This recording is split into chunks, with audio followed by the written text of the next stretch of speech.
Invité de ce journal, M. Abdelkader Maïga, il est président de Gao Lama Boré. M. Abdelkader Maïga, bonsoir.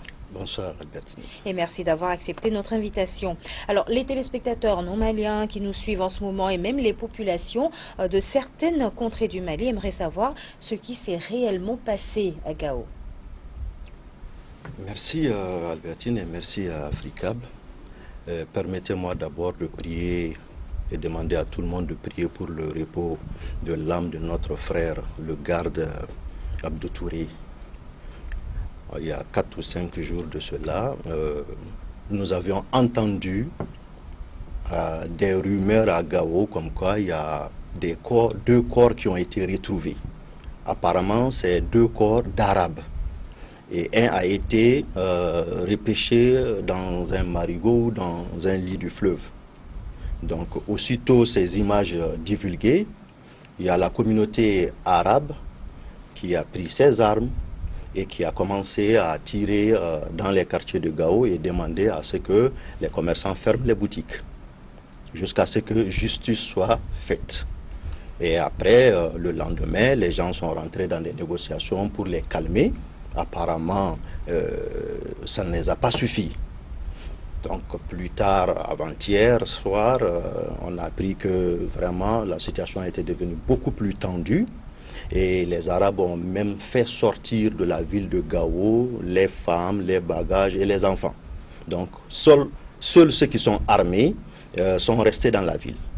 Et hier, à notre grande surprise, nous avions appris qu'ils ont tiré sur le garde Abdou Touré qui était parti à l'hôpital juste amener sa femme qui était sur le point d'accoucher.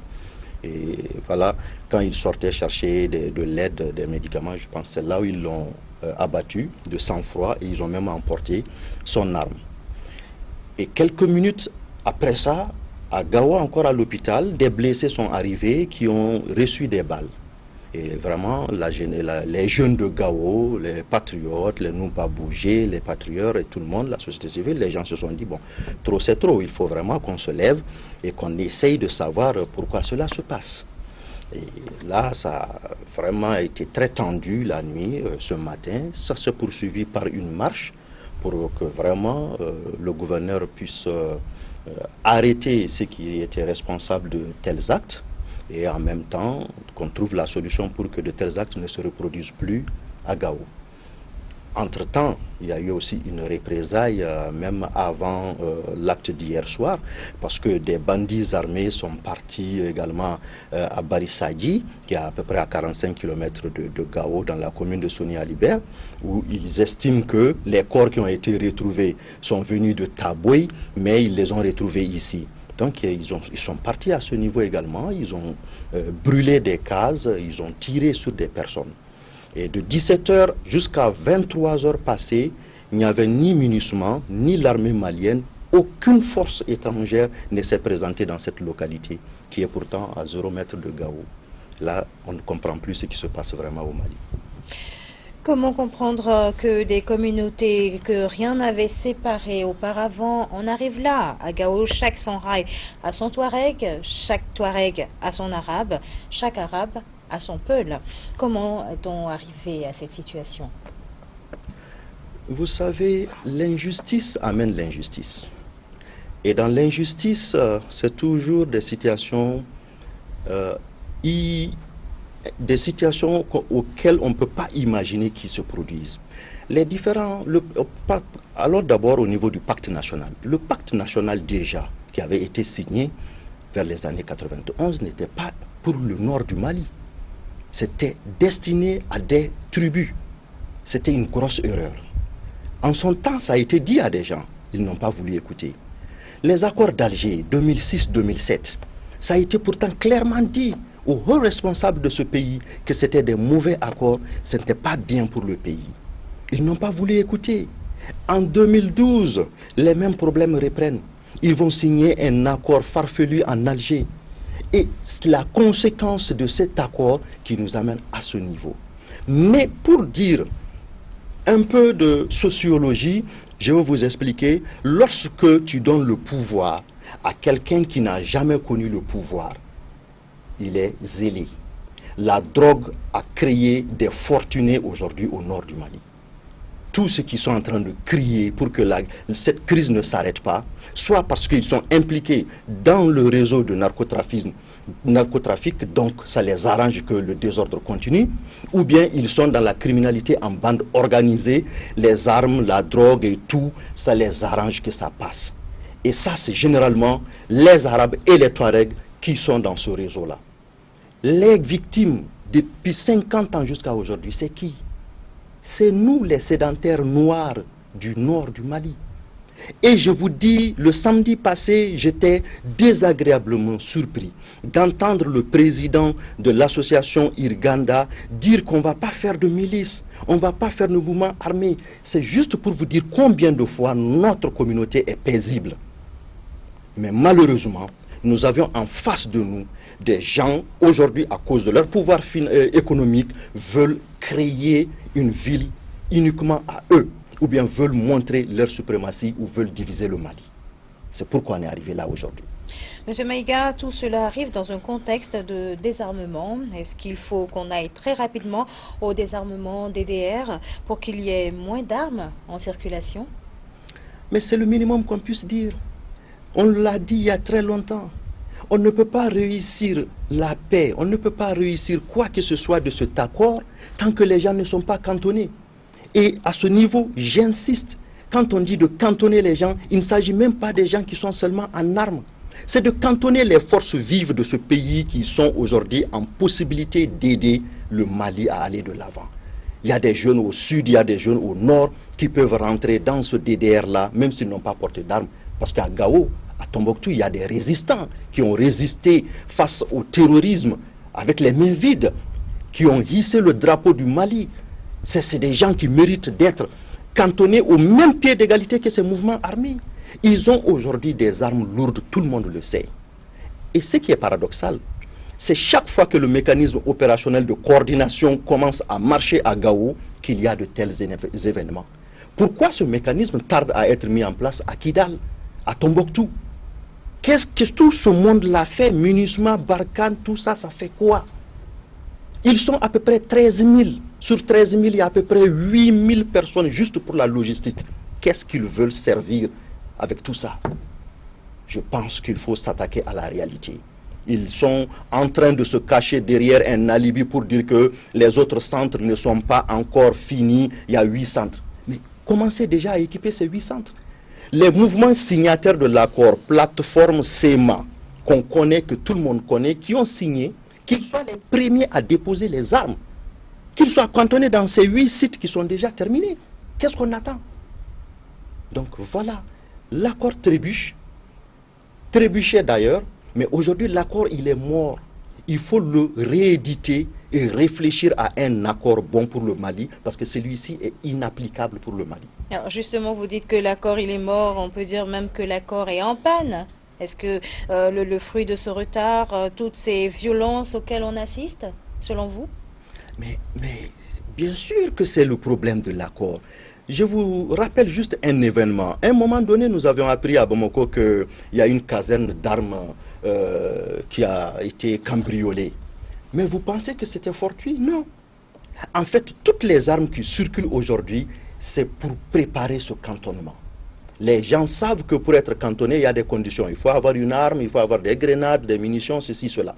Donc les gens sont prêts à acheter des armes par tous les moyens pour pouvoir être dans ce système de l'accord. Donc cantonnement, désarmement pour un jour être réintégré ou recruté. Alors, on ne peut pas réussir cet accord sans passer d'abord par le préalable, désarmer obligatoirement. En ce moment, fixer les règles de jeu. C'est le désordre que l'accord nous provoque aujourd'hui au Mali et au Nord en particulier. Monsieur Abdelkader Maïga, quel est l'appel que vous avez à lancer pour un retour au calme et surtout pour une paix des cœurs et des esprits? L'appel que je vais lancer va s'adresser à 3 parties. Premièrement, les Arabes et les Touaregs. Je leur dirais de faire attention parce que, quelle qu'en soit la suprématie qu'ils pensent avoir aujourd'hui avec la drogue, avec les armes, nous sommes 90% de la population du nord du Mali. avec toutes les armes qu'ils ont, ça va être difficile de pouvoir abattre tous les Soraï pour transformer cette zone-là à une zone no man's land ou bien à nous exproprier de nos terres. Donc le mieux pour nous, c'est de vivre ensemble, dans la paix, comme on l'a toujours fait. Moi, à Gao, j'étais vraiment surpris ces derniers temps de constater tout ce qui se passe, parce que tout le temps que j'ai vécu à Gao, je comptais les familles arabes au bout du doigt. C'est juste quelques familles arabes de grande notabilité qui n'ont jamais eu de problème avec la société civile de Gao. On était fiers de partager la ville avec eux. Mais aujourd'hui, d'autres personnes sont rentrées dans la danse et ça devient compliqué pour nous. C'est pas ça qu'il faut faire une vie. Le commerce à Gao, en partie, est tenu par ces Arabes-là. Mais nous, on peut dire aux gens de Gao de ne plus aller dans un commerce qui appartient à un Arabe ou à un Touareg. Ils vont voir ce que ça va faire comme conséquence. Il faut vivre ensemble avec l'esprit et avec le cœur. Il faut pardonner ce qui s'est passé. Parmi eux, nous avons vu des gens qui se vengent également. Ça ne peut pas régler le problème parce que nous avons quand même récolté le plus lourd tribut dans cette affaire. Mais nos parents continuent toujours à dire non, on pardonne, on veut la paix. L'autre appel, je lance ça au Mali. Je vais dire à l'État malien, trop c'est trop. Trop d'injustice pour les communautés du Nord. Trop d'injustice pour les pauvres jeunes du Nord du Mali. Après avoir fait autant de sacrifices, après avoir entendu qu'il y a eu tant de milliards pour l'accord, quel est le projet aujourd'hui qui se passe aujourd'hui à Gao ou à Tombouctou qui puisse faire vivre ces villes-là? Quel est le système dans lequel ils sont en train de vouloir mettre les populations afin de pouvoir revivre et oublier le passé? Quelle est la justice qui est mise en place pour que les victimes ne se sentent pas frustrées? Et nous avons vu que dans l'accord, ils ont des organes. Mais ces organes-là sont à, je dirais au maximum, au minimum 75% composés d'Arabes et de Touaregs. Je prends par exemple le comité de suivi des accords où il n'y a que 2 sédentaires noirs. L'un pour la CEMA, l'autre pour la plateforme. Alors que nous sommes 90% de la population. Tant qu'on ne rééquilibre pas cela, tant qu'on ne crée pas les conditions pour que les populations sédentaires noires ou sédentaires nomades du Nord soient majoritairement représentées dans les organes de l'accord, on n'aura pas la paix. Donc le Mali doit songer à cela. Nous aimons le Mali plus que ceux qui sont en train de diriger aujourd'hui. Parce que nous nous battons matin, midi et soir pour leur dire ce qui ne va pas, pour proposer des solutions. On n'a jamais été écoutés. Le dernier appel, c'est à la communauté internationale. S'ils sont là, on l'a toujours dit, pour aider le Mali, vraiment d'ouvrir les yeux. Qui a les armes aujourd'hui pour faire de telles pagailles au nord? Ce n'est pas nous, ce n'est pas la communauté Songoui. On n'a pas d'armes. On ne s'est jamais battu pour créer un tel désordre. On n'est pas dans la drogue. On n'est pas dans les trafics d'êtres humains ou bien dans les trafics d'armes. La communauté internationale, elle est consciente de tout ça. Elle est consciente que leur fameux machin, je ne veux pas même dire le nom, ne peut pas s'appliquer au Mali. Le Mali ne sera jamais divisé par ces accords-là. Donc c'est à eux de dire, au lieu de prendre des sanctions contre le Mali, des sanctions contre les gens qui sont contre la mise en application de cet accord-là, ce qu'ils doivent faire, c'est de dire, regardons encore qu'est-ce qu'on peut améliorer dans l'accord. Et là, on peut aller ensemble. Monsieur Abdelkader Maïga, merci.